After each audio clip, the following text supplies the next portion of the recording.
പ്രിയപ്പെട്ടവരെ, ബിജുവാണ്. സ്വന്തം ആവശ്യങ്ങൾക്ക് വേണ്ടി മാത്രം നിങ്ങളെ വിളിക്കുന്ന ഒരു സുഹൃത്ത് അല്ലെങ്കിൽ മറ്റേതെങ്കിലും ഒരു ബന്ധം നിങ്ങൾ കൊണ്ടു നടക്കുന്നുണ്ടോ?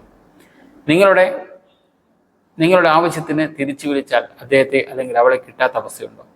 നിങ്ങളുടെ വാക്കുകൾ എല്ലാം ക്ഷമയോടെ കേട്ടിരിക്കാനുള്ള മനസ്സ് പോലും കാണിക്കാത്ത ഒരാൾ നിങ്ങളോടൊപ്പം ഉണ്ടോ? നിങ്ങൾ ഒരുപാട് ആഗ്രഹിച്ച് എന്തെങ്കിലും പറയാനായി ചെല്ലുമ്പോൾ അതിനേക്കാൾ വലിയ അവരുടെ കഷ്ടപ്പാടുകൾ പറഞ്ഞ് നിങ്ങളെ അകറ്റി നിർത്തുന്ന ഒരു ബന്ധം നിങ്ങൾക്കുണ്ടോ?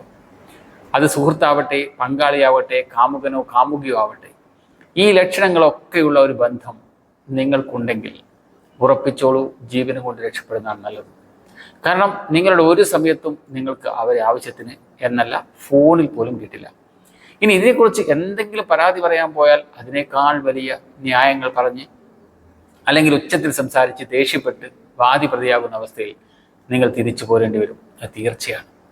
ചിന്തിക്കുക, നിങ്ങളുടെ അനുഭവത്തിൽ ഇങ്ങനെ ഒരാൾ ഉണ്ടെങ്കിൽ എത്രയും പെട്ടെന്ന് ആ ബന്ധത്തിൽ നിന്ന് പുറത്തു കിടക്കുക. അതേ വഴിയുള്ളൂ. ഇതുവരെ ഒരുപാട് തവണ നിങ്ങൾ വിഡ്ഢിയായിട്ടുണ്ടാവാം. ഈ വീഡിയോ കണ്ടതിന് ശേഷമെങ്കിലും നിങ്ങൾ ആ ബന്ധം ഒഴിവാക്കാൻ തയ്യാറാവുക. എനിക്കറിയാം നിങ്ങൾക്കത് ഒഴിവാക്കാൻ സാധിക്കില്ല. എങ്കിലും ഏറെ ബുദ്ധിമുട്ടിയാണെങ്കിലും നിങ്ങളതിൽ നിന്ന് പുറത്തു കിടക്കുക. അത്രയേ പറയാനുള്ളൂ. മറ്റൊന്നും ഇതിനെക്കുറിച്ച് പറയാനില്ല. ഇങ്ങനെയുള്ള ആളുകൾ നമ്മുടെ കൂട്ടത്തിലുണ്ട് എന്നത് യാഥാർത്ഥ്യമാണ്. പല സുഹൃത്തുക്കളും നിങ്ങൾക്കോ അല്ലെങ്കിൽ എനിക്കോ എന്നെപ്പോലുള്ള ആളുകൾക്കോ ഉണ്ടായിരിക്കും. അവരിൽ നിന്ന് രക്ഷപ്പെടാനുള്ള ഒരു വഴിയാണിത്. ഇതേ വഴിയുള്ളൂ. Good by.